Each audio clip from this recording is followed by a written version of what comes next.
On ne choisit pas quand les pannes arrivent, fait qu'il faut que notre vie personnelle soit comme bien organisée pour ça, parce qu'on peut partir n'importe quand, n'importe quelle heure de la journée. C'est sûr que c'est peut-être pas fait pour tout le monde, là, justement, parce qu'il faut s'habituer à ce mode de vie-là. J'ai tout le temps dit que le métier de monteur de ligne, mais ça se rapproche plus d'un mode de vie qu'un métier.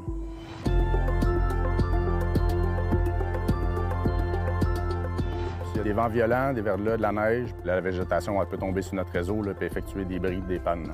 Notre travail est directement relié avec la météo. La météo, elle a changé, on s'en aperçoit depuis les 2-3 dernières années.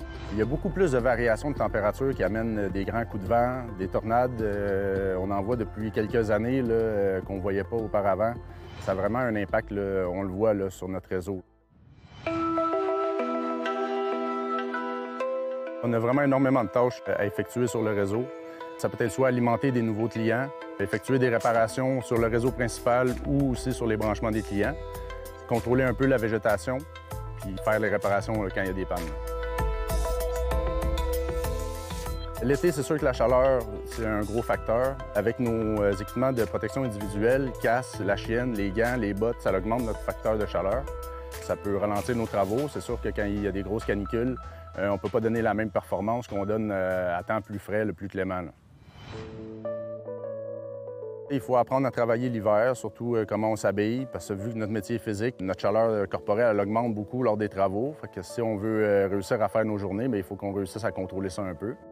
Il faut avoir des kits de chaîne pour les roues, pour les endroits moins accessibles. Il faut faire l'entretien des skidoo, vérifier que les skidoo aussi sont accessibles quand on va en avoir besoin à l'occasion.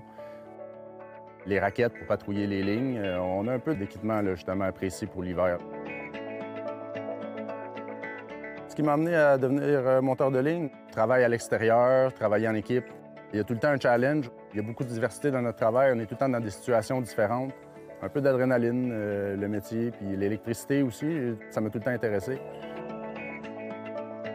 Puis aussi, bien, la gratitude du monde. Veux pas, l'électricité, c'est un besoin essentiel. Que quand on leur donne aux clients et on voit qu'on les aide vraiment, bien ça, c'est le fun aussi. Là.